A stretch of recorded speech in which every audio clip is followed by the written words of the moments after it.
And I booked myself. I mean, I was working 8 to 10 hours in a factory during the day and going to community college at night. I was literally driving for those from way south side of Atlanta to Fulton and Cut Industrial Boulevard, which is downtown.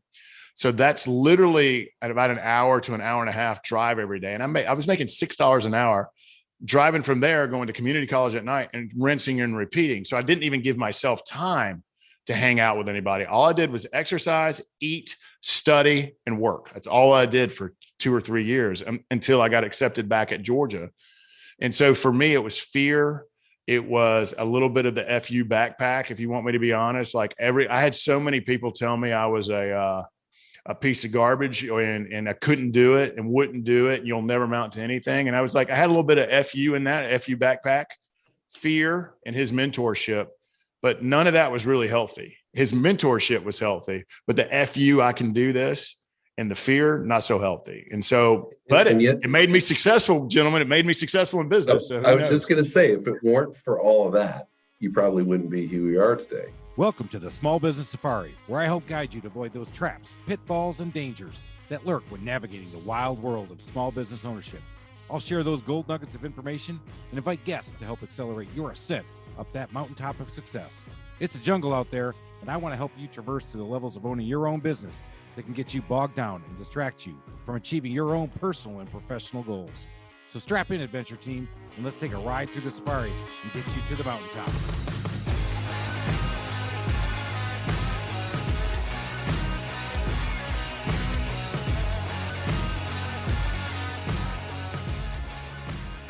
Minimum could be such a disaster that we'll have great outtakes. And Tommy, that's well, thanks for your patience on doing all this stuff. So we're back to Roswell and talking about being here in Atlanta. So when I went to set up the interview, we had heard from you from a guy from Pennsylvania.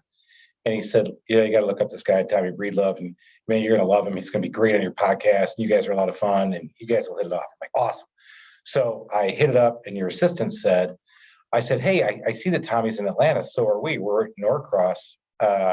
She goes, right now, Tommy's not doing any in-person interviews. I'm like, okay, well, we won't be doing that. So now, you got a good assistant. So now, yeah, she's doing a great job. But now, Tommy, cheers. Even though she messed up this, we're literally 2 miles or 12 miles from each other because I can get to Roswell. It depends on the time. But no, here's the deal. If you live in Roswell, Norcross is like in Florida. Yeah, but if you're in Norcross, yeah, Roswell's just 20, 30 minutes away. Way better. They have way better places to eat and drink. 400 is a semi-permeable membrane for Roswell. Yeah. And 400 is that 285 400 mess. What a mess, huh? Yeah, that's going to be a mess for quite a while. That's nuts. But well, who needs trains? What? That's my big issue in Atlanta. We need trains. We need trains. Well, we have MARTA.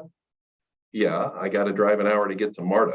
Yeah, what's great about MARTA, it's a T with a line through it, which goes nowhere. Nowhere.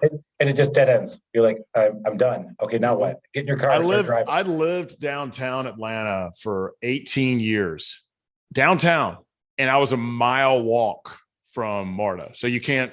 What's the point? Because I always needed to go to the airport, right? And so I don't want to lug my luggage and all my stuff for a mile. So yeah, Atlanta. All right. Well, I got to do the boring stuff and then we'll let Ellen have the fun stuff. So Tommy, thanks so much for coming on the Small Business Safari with us. I love Tommy's background because the same thing I did, left corporate America, launched out on his own into the wild world of running his own business. So he launched from the zoo to the wild, just like I did, but he did it a lot better and a lot higher than I did. He really did. I'm kind of surprised he's slumming with us today, Chris. I know. I'm digging it. He's got better hair. And his book. Oh yeah, I do. I got great hair. Look at that. He's got great hair. In fact, my assistant even said, wow, he looks like a pretty good looking guest. I'm like, she goes, don't even try. I'm like, I just walked away. I'm like, you're right. Okay, great. Hey, Tommy, tell Chris what it's like to write a best-selling book.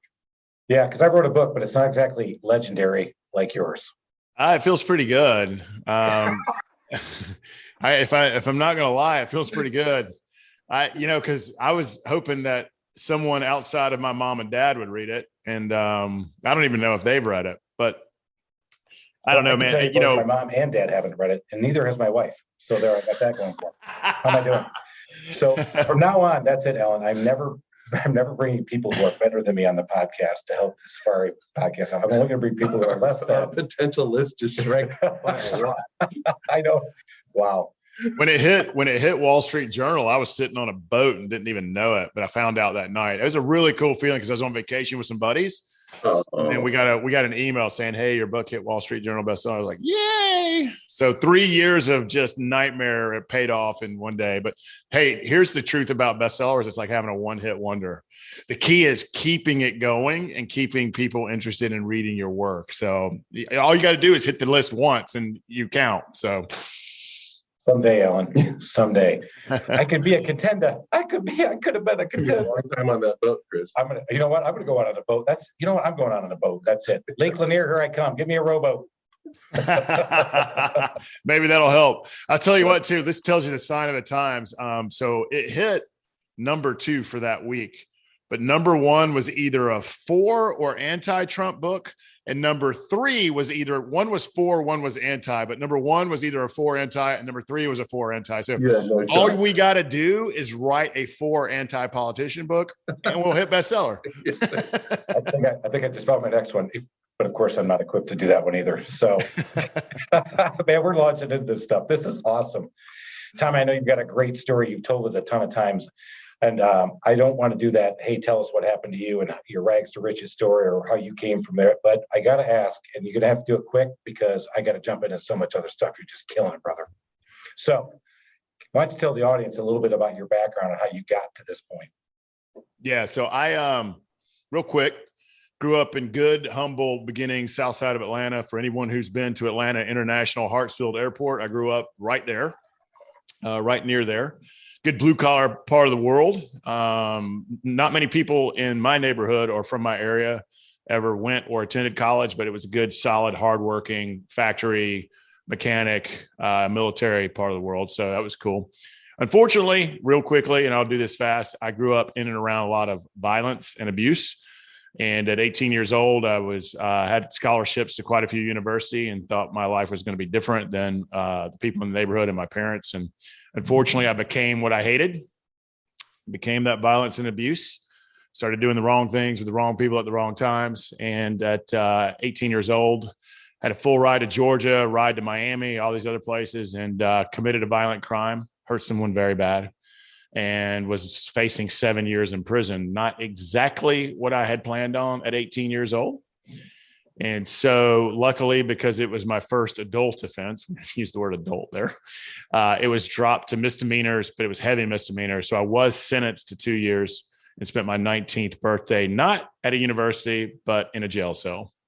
Cool thing happened there is African-American gentleman saw something in me that I couldn't see myself, stepped across racial lines. He was in his 40s at the time and called me young blood, said, "Young blood, you're not going to become a part of this revolving door system." And mentored me, held me accountable, showed me what being a man actually looked like because I didn't have much great male mentorship as a young man. And with his help and some courage, when I got out, I removed a lot of people from my life. I went to work at a nuclear waste container factory during the day for $6 an hour. It was brutal. It was brutal work. Cost me a hernia and it cost me back surgery and a hernia surgery. It was so brutal. Made prison look good. Yeah. And then I went to community college at night and then ended at the University of Georgia, go Dogs, and graduated. One of the things I was really, really proud of is I went from a jail cell to a company called Deloitte in 3 years. So fast forward, I'll finish it out. Fast forward. Here I am, 36 years old, think the money, title, success, fame is going to light me up. I was a junior partner in a different firm. And, I had never dealt with those insecurities, those fears, those demons. And so I thought money, success, power, status, which is important, but I thought it was going to make me happy. And when it didn't, I turned to think of the Wolf of Wall Street type lifestyle. And it almost cost me everything at 36, man. I woke up in a ditch in downtown Atlanta, looking at the blue sky, had no idea where I was and what I was doing there. But at that moment, I was like, if I don't fix something, I'm about to lose everything. I'm about to lose the firm, about to lose my marriage, and maybe even me.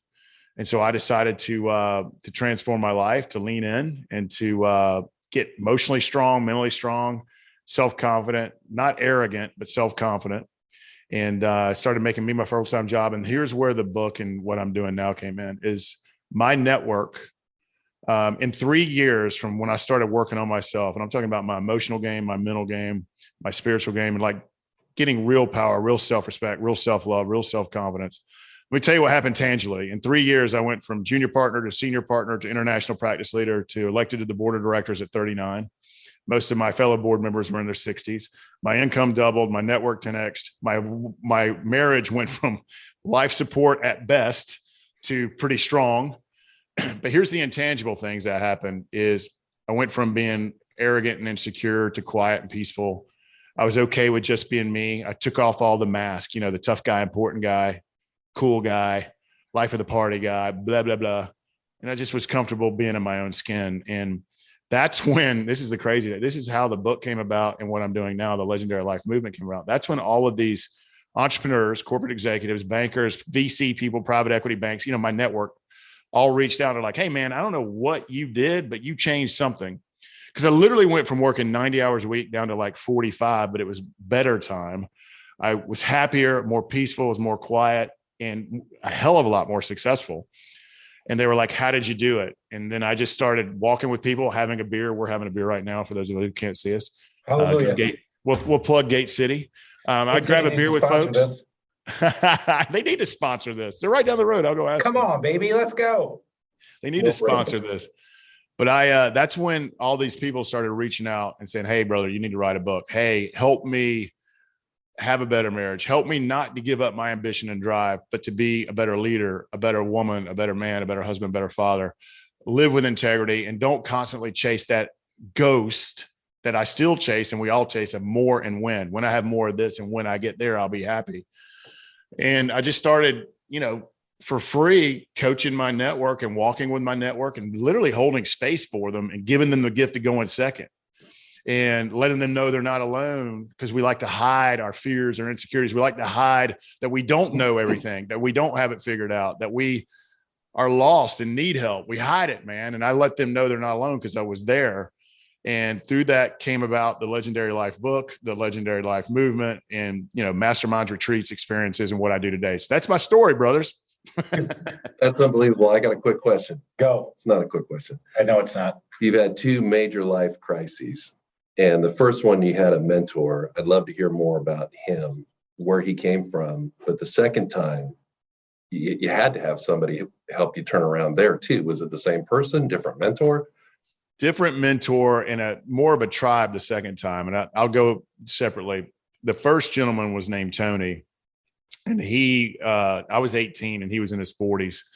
He had been in the revolving door system, you know, came from a tough place here in Georgia and had just made a bunch of mistakes. And he basically let me know it was going to be very difficult for him to ever get out. But we kept in touch for years until it was the time was right for both of us to move on.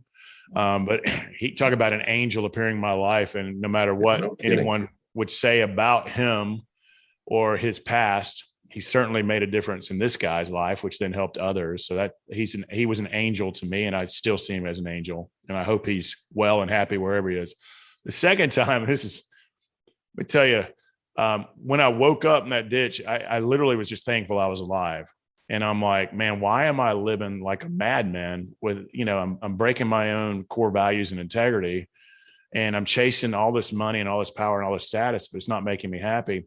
But I remember my wife and I at the time were going through this marriage counseling, of course. You know, I always thought it was her problem, but then I realized, hey, you know, it's probably my problem.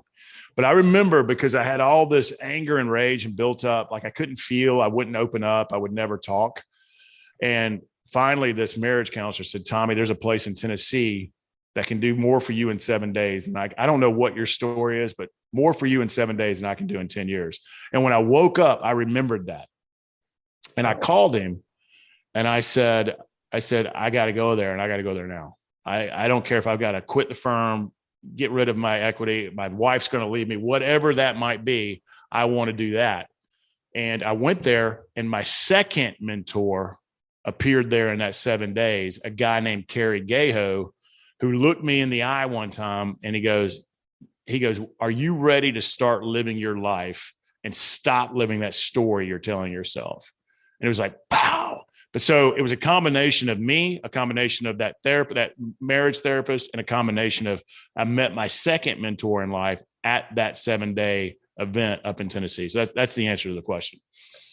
Wow, that's so much more to unpack there. It's huge. The young guy thing, I think is huge, because one of the things we're going to do this summer is a summer entrepreneurship class here in Atlanta, where we'll bring in some college students and or that age, even if they're not students, but bring them in and try to give them those life lessons that you were given. And you talked about the revolving door, and I call it the system.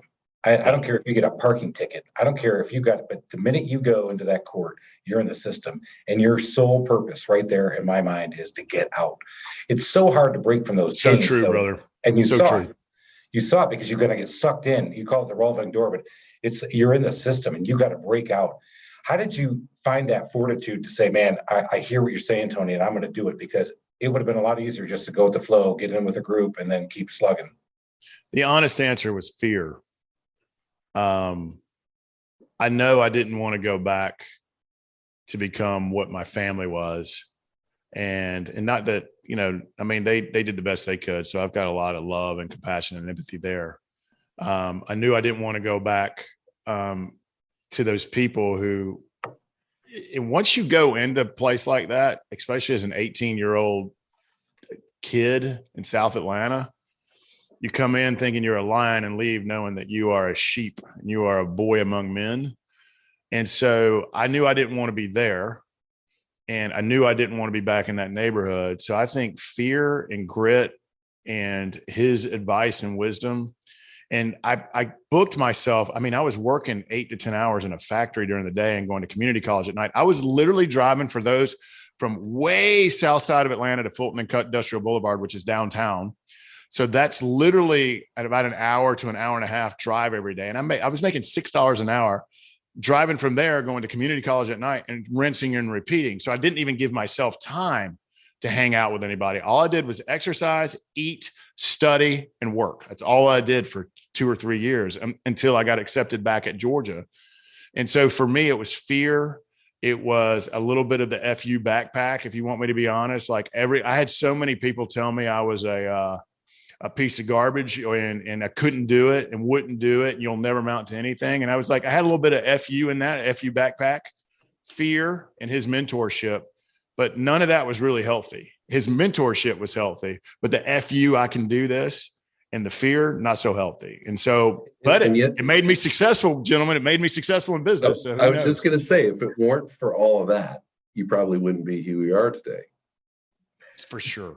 For sure. So I think one of the big things I took away, what he just talked about, was a lot of times, I took that leap from corporate America, and I had that big job. Now I wasn't landed in a ditch, but so I don't have that story, but I'm sitting on top of the world at SunTrust Banks at the time and making that big bucks. And I said, no, I'm going to screw it. I'm going to go start my own business. Everybody said, man, you are fearless. I'm like, no, I'm actually scared shitless. So you talked about, because I'm sure people would say that about you when they meet you now. You're like, Tommy, I think that's what makes you successful is you're fearless. And you're like, no, brother, I'm the other way around, man. I am afraid, but I embrace that and do that. Talk about how you it's highly motivating. Fear is a great motivator. I agree. It took me about 3 years to have the balls to leave. But I had something that a lot of people don't. I was the 60 to 7% income earner.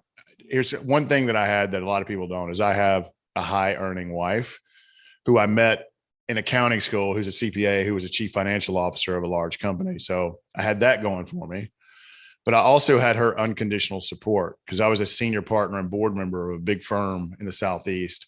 So I had her unconditional support. I had a badass and world-class coach. We'll shout her out. Her name's Nancy Vito.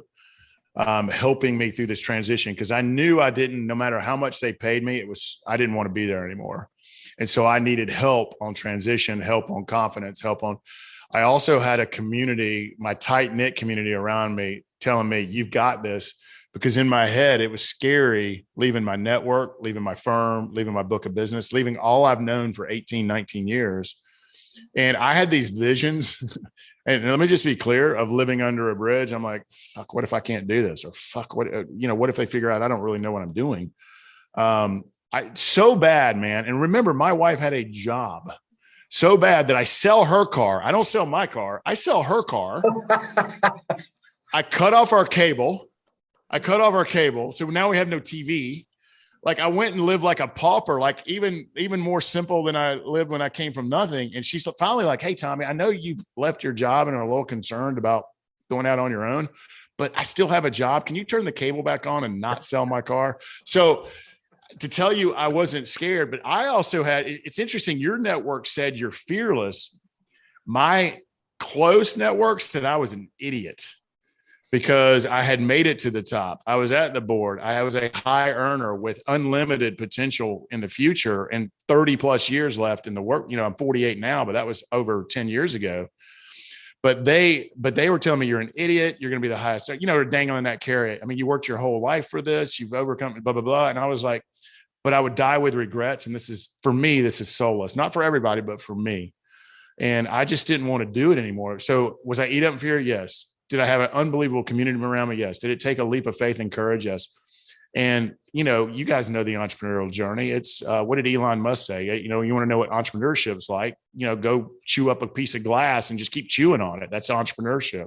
But I wanted no regrets. I wanted the challenge, and at least I knew I was in the arena. Right. Yeah. Right. You want to be a gladiator in the arena. You want to bet on I was yourself. in the arena. I said, one of the big things, I put that in my bestseller book, by the way, Alan. I know. But you got to bet on yourself. And that was the not thing. Yet. It's not a bestseller yet. Not yet. Thank you, Tommy. He's so positive. I know. I need more positivity around here, Alan.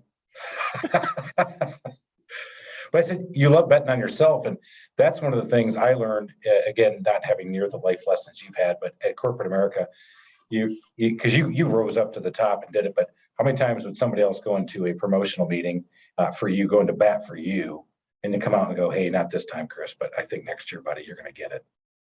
And I was like, well, shit, put me in there. You know what? This sucks. I didn't get to bet on myself. And that was one of my, not a driver, but it was definitely one of those motivators, is that I'm out here, humping it and making it happen. And it's hard. Like you said, you want to be an entrepreneur. The phrase I always heard was, the minute you make payroll and you got to scramble around and get a check one night, and I tell this story all the time, and I did on Thursday night, went and got a check at 4:15, got to the bank at 4:29. They were locking the door, and I said, no, wait, I got to get this check in so I can make payroll. And that was one of the entrepreneurs that I knew before said, then you're an entrepreneur and you're ready to do this. And I was sweating bullets. Everybody got paid that morning except me. That was fun. But back to that betting on yourself and going to do that. How do you talk to people about doing that? Because it's a lot easier for us to sit there and not bet on yourself. I think it's a combination of things. I think we all struggle from self-confidence. I mean, we all do. We all have some degree of self-confidence and self-respect for ourselves.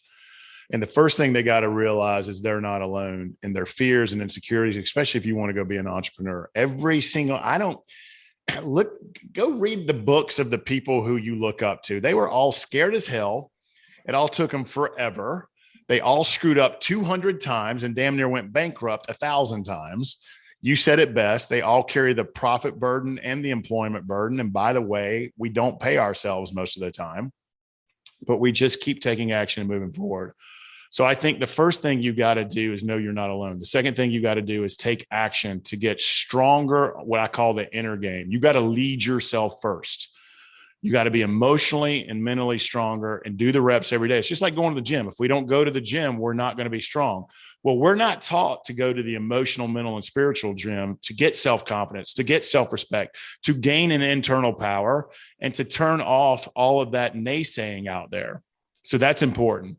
It's also super important who you surround yourself with. I know it sounds cliche, but if you want to be successful, hang out with 5 successful people or 5 people who aspire to be successful. They don't have to be yet. They just got to be working their ass off toward it. And you got to cut out the noise. So the easiest thing to do is to get that confidence is to cut out all the negativity. cut out the CNN and Fox News bullshit. All they do is want to scare you. If you've got a negative Nelly human being in your life telling you can't do it, why would you risk everything? Go back to work, get them out of your damn life. So get rid of the negative, add positive, there's 1,000 books you can read, 1,000 podcasts like this one that you can listen to. Go to the safari, brother, and hang out with entrepreneurs every week, man, so we can be better. But it's what you input in your eyes and ears, who you surround yourself with, and what you eliminate. That helps you build that trust in yourself. And you said it best. The number one investment you can make is in yourself, because it is, you look in the mirror, it's the problem and the solution. And so you can always learn more. You can always surround yourself with great people. But the only power we really have as human beings, we have one power, one, choice. That's it. That's all we got. It's the power of choice. What will you choose? Will you choose Netflix for 4 hours, or will you read a book on how to be a better marketer? That's right. Will you choose to go to, will you choose to hang out with a negative, judgmental ass who wants to bring you down to them, or are you going to hang out with somebody who aspires to be something different? So it's all a choice, and what you choose to put in your eyes and your heart, and what you choose to learn, and who you choose to be around. That's all it takes. And courage, confidence is cultivated. It takes time, takes patience, but you can cultivate it, and you just got to fear the fear and do it anyway, man. I love that, because you would talk about this. Basically, I use the phrase "choose your heart." Right? It's hard to stay in shape. It's hard to get up at the gym. And actually, by the way, I did it again. Yes, you look really good, Chris. Thank you. I'm being very positive. But it's also hard to go to the doctor and then be told you got to get on the pills because you're not doing so well. It's also hard to go to the doctor and say, "Hey, it looks like that's not working for you. You need to lose some weight." So you got to choose your heart. And you just said, "Hey, for everybody listening, don't stay with your friends if they're negative." Well, that's hard. I have to break up with them. I know. But what's also hard is to go listen to them all the time and get dragged down. And then you can't make your bills. You can't make your payments. You're not successful in your marriage. You're not successful in your personal lives. You got to pick your heart. And people, it's hard to pick your heart. Which way do you want to go? Well, and I also think that kind of dovetails a little bit. And I'm really curious about, once you've figured it out and you're in the corporate world. I'm still figuring it out, brother. Let's just be very clear. You figured something out. And I don't think all your success is due to that awesome head of hair you have. But once you got it, it definitely helps to have hair. Yeah, I know. Damn it. I forgot my question. That's just glorious. I know. We have hair envy. I know. Once you got it rolling in the corporate world, and it's 3 years to this level, 3 years, the next thing you know, you're international. There was something driving you. And yet you described yourself as you got more quiet, which I find kind of an interesting thing. But when you compare yourself to all the other people that graduated at Georgia with you, they probably had, a nice suburban life, went through a nice suburban high school, rolled over to Georgia. They didn't have the intense life that you had at that point. And so, did that somehow help you when you're in the corporate world, where whatever problem that you faced was still nothing compared to waking up in a ditch or being in jail, and you just attacked things differently? I mean, what was the difference between you I'll land this plane in a second, Chris. I'm waiting. What was it that propelled you in a way that was just on such a superior trajectory than most of your peers? Remember, for the first 36 years, I would consider myself unconscious and unaware. So it was the FUB backpack, the fear of failure, and not wanting anyone to know my weaknesses, my insecurities. And so I was just constantly out working, out networking, out maneuvering. I was ye who turns the lights off last. That was me. When I started doing the inner game work, it was no longer about me and what other people thought of me. It was more about just me standing in my own respect, power, and my core values, and making it about impact of others. And it started with the people on my team. And then it started with, how do we lead? How do we lead better? We lead ourselves. What's the number one failure in leadership? Self-awareness. So as I became more self-aware of my strengths, weaknesses, and talents, I could help lead others to find their strengths, weaknesses, and talents, and just make them successful, which made us successful. And so it came about impact and significance as opposed to Tommy. So And so he's the Michael Jordan of business. He made everybody around him better. I think so. Yeah, seriously, I'm dead serious about that. I think that was the greatness of Jordan, was he made everybody else better. I mean, he was great, but he made everybody else better, which made the team better. yeah, That you're right. I mean, superstars come on a team and they make everybody around them better. They demand. Not always. I mean, some superstars are totally in it for themselves, and they just want to pad the stats, get the big paycheck, and then they end up being on a crappy team. Jordan was all about winning championships And tough love, and telling people and calling people out and calling things out. And you can tell already Tommy's got that same kind of mentality, is not necessarily calling people out, but basically holding them accountable, right? absolutely. I mean, hey brother, you got to hold it. I use the word lead with love, but that doesn't mean lead with woo woo. Sometimes, sometimes there's tough love. Sometimes love is accountability. Your next book. I think we're onto something. Don't lead with woo woo. Come on, that's dynamite. I love it. But you're right. Sometimes though, love is not always discipline. Hey, perfect. Yeah. Yeah, it's discipline. It's accountability. It's responsibility. It's kindness, not niceness. Niceness is earned. Kindness is given. Niceness is earned. And sometimes leading with love is all about respect and demanding respect and setting boundaries and saying no as well. And so that's just something we in the legendary movement believe in, is leading with love. But that doesn't mean woo woo, and that doesn't mean kumbaya. It means love. You know what I'm saying? And sometimes love is hard. Running a business that I do with the handyman and remodelers and doing it, and this is the blue collar industry, is that sometimes you'll show kindness, and every once in a while, sometimes the guys will take advantage of it. And so the phrase I use with them is, don't mistake my kindness for weakness. Right? Amen, brother. You've got to hold yourself back. You got to do that. So don't ever do that again. And we got one chance. That's the one you've got. Now you're on your second. And to this day, I'm counting 4 guys in my company where I've had to have that conversation, and they're all still with me and been with me for over 2 years. And then in this industry, I'll take it. That's badass and world class, man. I have something similar. I'm a teddy bear, but make no damn mistake, I'm a bear nevertheless. So don't poke the bear. I like it. I'm a teddy bear, but don't poke the bear. Another book title. You got 3 bestsellers now. All these books. You got. It sounds like you got a lot of writing to do in your future. Yeah, you do. That's one of my favorite things. Movement. So I actually been stalking you on Instagram and watching the legendary movement. That's right. I saw you did that retreat, and I was like, man, I'm jealous. A bunch of dudes in the woods getting together, making it all happen.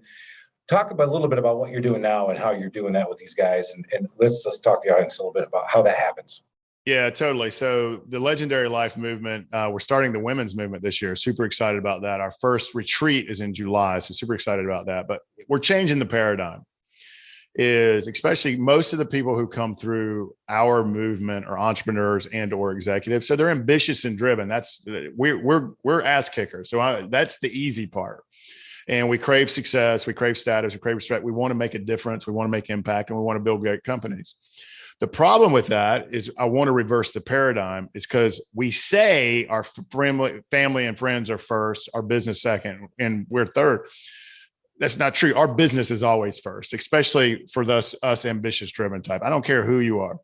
But for me, I want to change the paradigm to where it starts with us. We have to lead ourselves first. We have to be the best leaders. We have to respect ourselves as much as we can before we respect others. We have to lead ourselves before we can lead others. We have to love ourselves before we can love others. So the whole Legendary Life movement is shifting the paradigm. It's not about quantity. We're still going to spend most of our time on our work. It's about quality, but it starts every day with us leading ourselves first, and then investing in our network, our friends, our family second. And as a result, we'll still spend the most time on our businesses. But when we prioritize us first, leading ourselves first, friends, family, network second, again, quality, not quantity, and spending a lot of time in our businesses, the paradigm shifts. And we ultimately become more fulfilled, more impactful, more successful, better financially. We just got it wrong. We put ourselves last over and over and over again. And then all of a sudden, on that chase for more and win, takes one to know one. Well, we'll slowly compromise time or integrity, or we'll chase these damn shiny objects that entrepreneurs like to do, and not be clear and focused.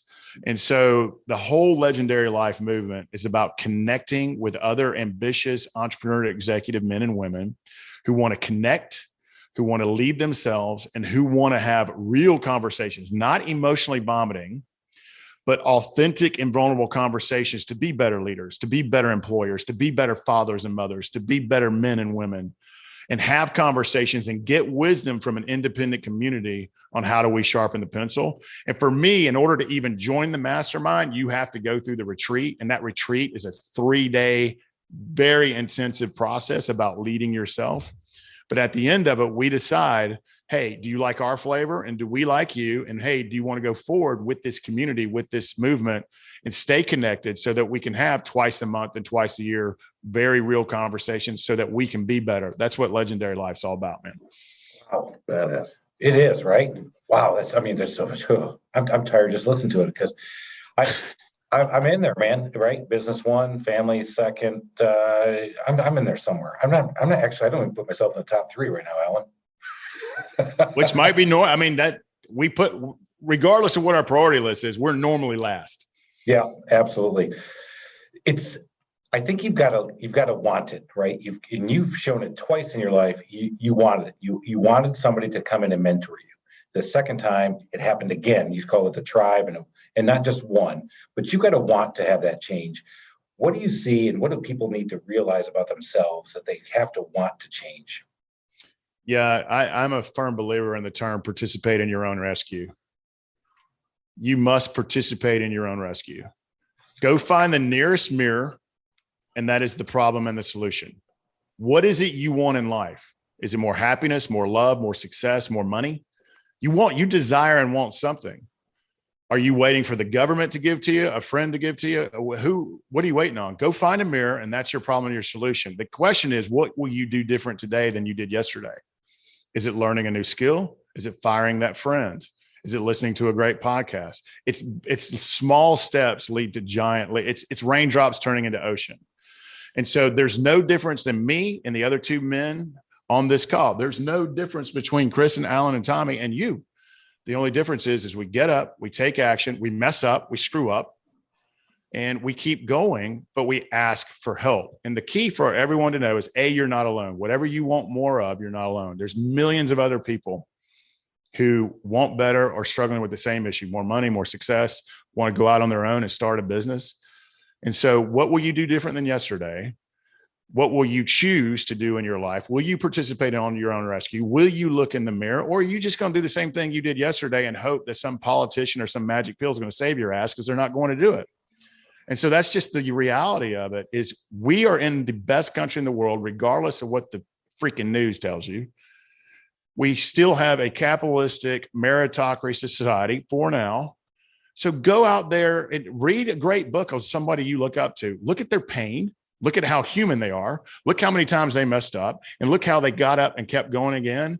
It just takes patience, persistence, consistency, adding the good and eliminating the bad. It's really that simple. Okay, I'm off my soapbox. You did good. Participate in your rescue, everybody. That's the way to think about it. And that's definitely the mental gymnastics you want to go through. That sometimes they talk about change is kind of like the Olympics of thinking and strategic planning and getting yourself out of where you are. You talked about changing your paradigm and leading yourself. Those are all a lot to take in. You're listening to a podcast, you're driving around, maybe you're going to your next appointment or going to see somebody, or you're driving in the morning and you're sitting there going, man, that's a lot to take in. Yeah, it's a lot to take in, but you need to pause this thing and go reflect for a little while, because that's the best podcasts I've ever heard are the ones where I sit there and go, man, that's so much going on. I got to pause and think about it for a minute. Okay, I thought about it. Now I'm going to listen again. No, I'm kidding. I keep listening. But you got to do that stuff. That's huge. I think, and I'll say this too. Listening to the podcast and the desire is the intention, but intention without action and action without intention is bullshit. And so set your intention. What do you want more of? Now go do one small action every day to go get it. That's the key. You got to take action. So I'll get off my soapbox. I didn't mean to interrupt you, Alan. Your 4th book title. Yeah. Intention without action is bullshit. Yeah. Boom. That's not mine, by the way. That's the great James Victor. I know where that one comes from. I'll give him credit. I know where that came from. Yeah. Well, and I think, when we think about who our listener is, and there's a lot of people in the home services industry, but there are people who are thinking about leaving the corporate world. And I can imagine if somebody bumps into you at Gate City and they're like, man, look at that head of hair and listen to this guy. He's amazing. He's put together. He was just put on the planet this way. And maybe there's some of that was in your DNA, but to know the trauma that you went through and the hard work you had to put into it, and the fact that you didn't do it on your own, because most entrepreneurs think the whole thing about being an entrepreneur is I'm making all my own decisions. I'm doing it all by myself. No, you have the responsibility all to yourself. But I don't know anybody who's successful who didn't need a lot of help from other people. And the story of your mentors is just really resonating with me. And I just love what you're doing with it. But it's also the other thing that I really take from this is, if you don't focus on yourself first and you're not the best you can be, then you're no good for everybody else. I want to be very authentic on what you just said. I am in the empowerment, mentor, success world. I have a lot of people in our movement. I have a coach that I work with weekly to make me better. I run masterminds. I am in 2 masterminds, surrounding myself with people who make me better. And I have something called an inner circle with my wife and 8 men, I call them the grade 8, that hold me accountable, kick me in the face, make me better. And so I don't have all the answers, but I have surrounded myself with people who love me, want to see me successful, kick me in the face, lift me up, make me happy, and make me better. And so I will never have it figured out, but I will keep working my ass off. I will keep taking action. I will surround myself with people who make me better. And so that's a very important point you make. And so I still have all those people in my life, and I still ask for help every single day. I just want to make sure I'm a net giver and not a net taker. So if you're asking for help, you got to give help back. So I'll get off my soapbox. Got to get back. Got to get back. All right. He can stay on a soapbox all at once. He deserves it. He's good. All right. We're running out of time a little bit, and I've got to ask my famous 3 questions. And here we're going to go do that, and then we'll wrap it all up because, gosh, I could go on for like hours with this stuff because I actually have goosebumps. We'll have to do another one in person, maybe at Gate City with a beer. Dude, we're doing that. We're going out there with our new sponsor. With our new sponsor, Gate City Brewing. Gate City Brewing sponsorship. All right. So I am in the home repair business. I love remodeling, and that's why I did this. My passion is working on houses. So I want to ask you this: what is the favorite feature of your house? Oh, my tub. I know. Is that TMI? No, come on, Bubbles. I don't really do bubbles, but man, I like to read, listen, drink a glass of wine. It is my holy place. I'm a water guy. And we've got this huge, nice tub. I do it alone. I probably should do it more with my wife, come to think of it. Now I'm like, that's a missed opportunity, dumbass. But I say, I love my tub. Second would be my outdoor porch. Dude, that is awesome. If this guy isn't vulnerable right now, he just said, I like to soak in a tub. Hey, don't judge. And I'm like 6'3", 220 pounds, and I love tubs. There you go. Now that was a little TMI. If we go any further, we are Too late. All right, Tommy, give us, when we go out there and we get served up by customers, and we talk about being customer service freaks in here a lot because that's what my business is about. That's what Alan's all about. Give us a customer service pet peeve of yours. Not showing up, not honoring your commitment, and not listening. That's a good one. Because especially in our business, I just actually was out running with one of my junior estimators this week. He's one of my newer guys. We showed up to 2 different appointments. We did 6 that day. And 2 of them said, at least you guys showed up. And one guy said, I just want to thank you for showing up. I'm like, you got to be kidding. I'm out here trying to earn your business, and you're just thanking me for showing up. That's and your audience should just hear, if you want to be better than 9 out of 10 people, just do what you say you're going to do and show up. I mean, it's literally, I mean, I don't know what's happened in this world, but customer service is a lost art. Yep. 100%. Amen. I believe with that. A lot easier to stand out though. All right. You know what? I think we can do it. You keep listening to this podcast, make it happen. All right. Now the next one, and our favorite ones. Give us a DIY home nightmare story. Come on, let's go. We bought a lake cabin in Jackson Lake, Georgia, that my wife wouldn't even take off her shoes. It was so disgusting. And I don't know why anyone ever puts a tool in my hand, but they decided to put a tool in my hand and ask me to replace a lot of electrical outlets, a lot of ceiling fans, and a lot of other things. And about the fifth shock and my hair standing straight up and me like falling backwards, they're like, brother, I think we need to outsource this.